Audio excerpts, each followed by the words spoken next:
Pode prestar. Que faz? Tell are you ready? Só botar pronto. Aí, certo. Please, could you give a biography about the period is daytime? We were formed in '83 in Belo Horizonte. That's a small city in Brazil. And in that time, it was me, Paulo, and Igor from the lineup that you have now. We have another guitar player.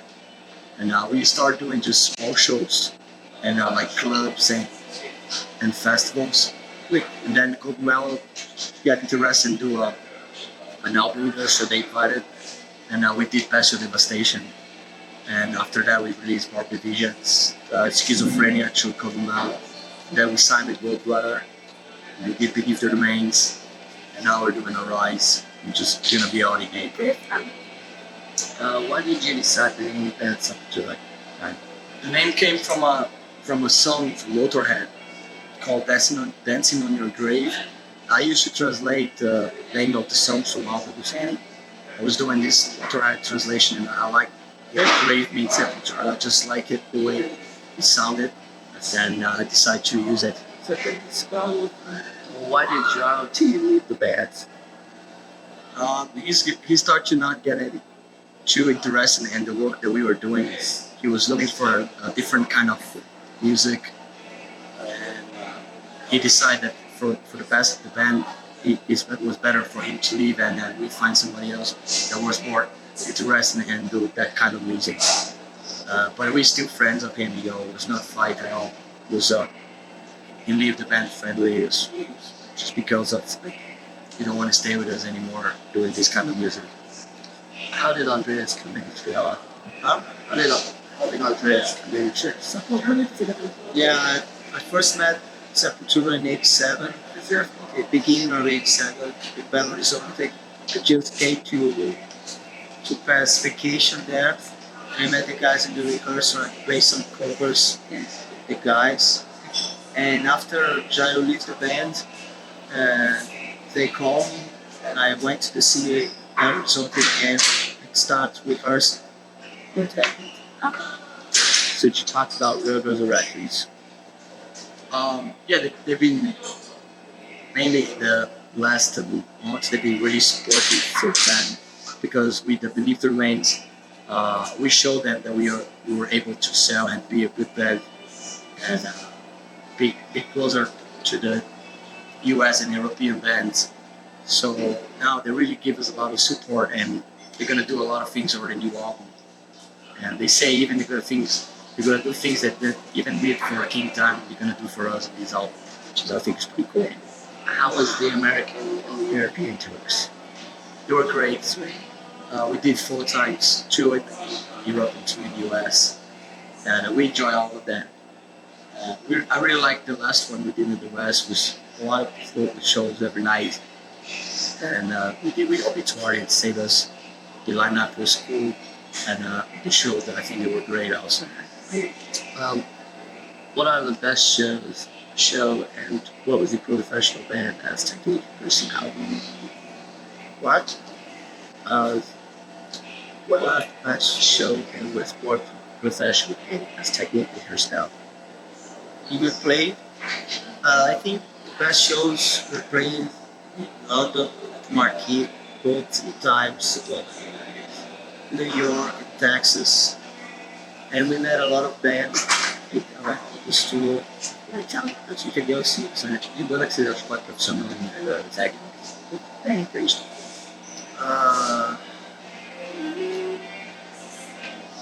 Okay.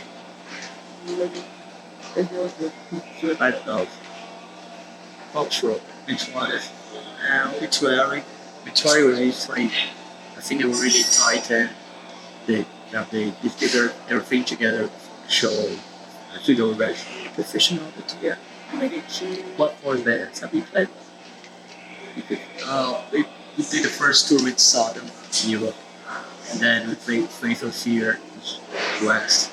Then we played Obituary and Savers. We did the Diamond thing with Sacred Right, Triple Death, Hate Joe, Wardrobe, and we played with a lot of other bands like from the cities we played.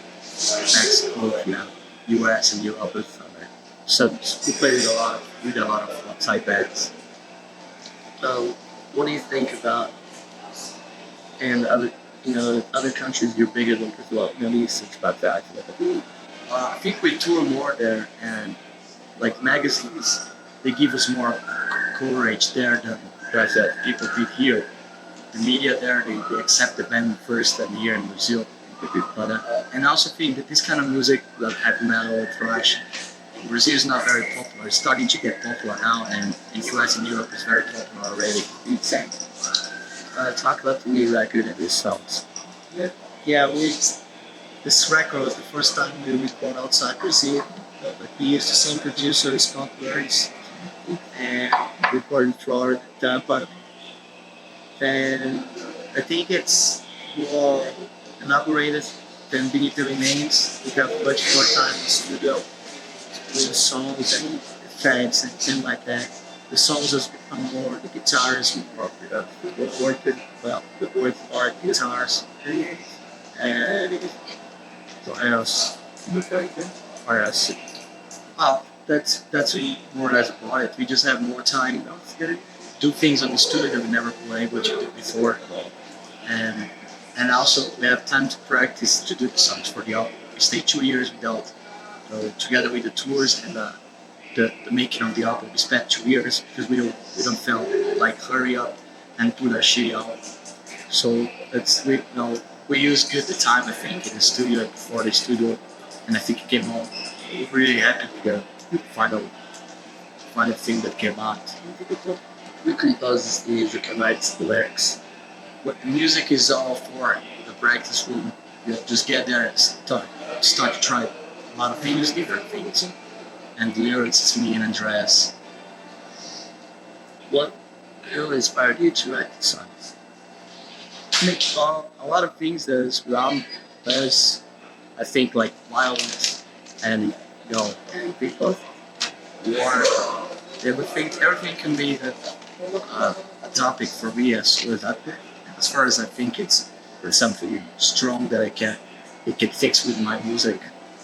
And he write more about different stuff like your mind things and personality of people, things like that.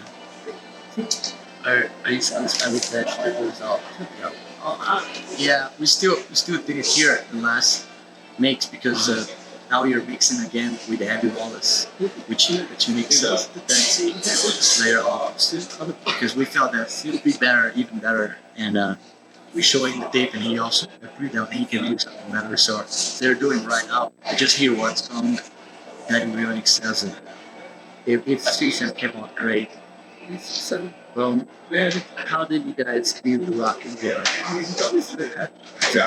We were in the US when we received the artist that we were playing. We were recording. Before we lived to America, was the rumors already that people want us to be in Rock in Rio the Metal Night because they felt that we were most like powerful Brazilian band to play at that night. So the people were talking already, and the guys from Rock in Rio they call us up and they say, "Yeah, we want you to watch Rio." So we're here. What do you think about Rock in Rio that you don't get a sound check and you don't get no one to play the shop things? I think that's kind of fucked up, like a lot of other Brazilian artists, they've never been outside the country. They never did that many things and they have more things that we had, but that's the way Eldorado set up with them before, and I think it's good to play because you're going to play for a lot of people, more than 100,000 people. You're going to have a chance to show the Brazilian crowd, to the rest of the Brazilian crowd, who we are, and maybe people can understand our music more. Okay. Is the show going to be basically on Rise? Nah, we're not. We just play one song for a Rise because I think we play more stuff that people know better. Like In Yourself, If Your Brothers, Troops of Two. And then, besides that, we have just 30 minutes. If we have more time, we should have played 2 or 3 songs, but we just have half an hour, so we just play one that's other such. What are your plans in Brazil after Rock and Roll? We try to put a tour together here in Brazil. Things will never happen here with us. Uh, Something like play baseball capitals of states here. After this, we try to, after the release of the album in March, I think we're gonna play US again, Europe. Do you have any plans with outside business? Yeah, maybe at the end of this year, it's gonna move to US. It's gonna things make it much easier for us. But maybe in the same city, our manager, that it's gonna be better for the band. Uh, who you're into right now? I still listen to thrash metal, bigger bands like Metallica, Slayer, and this kind of stuff. And I like a lot of acoustic stuff, like America Latin, Latin America stuff, and emo alarm, the into songs like that. Any advice for the new bands? Just like do your own thing and feel like believe it. Because it doesn't matter where you're from, like you always can make things small and believe in your music more than anything. So, it's a See, what's this? yeah.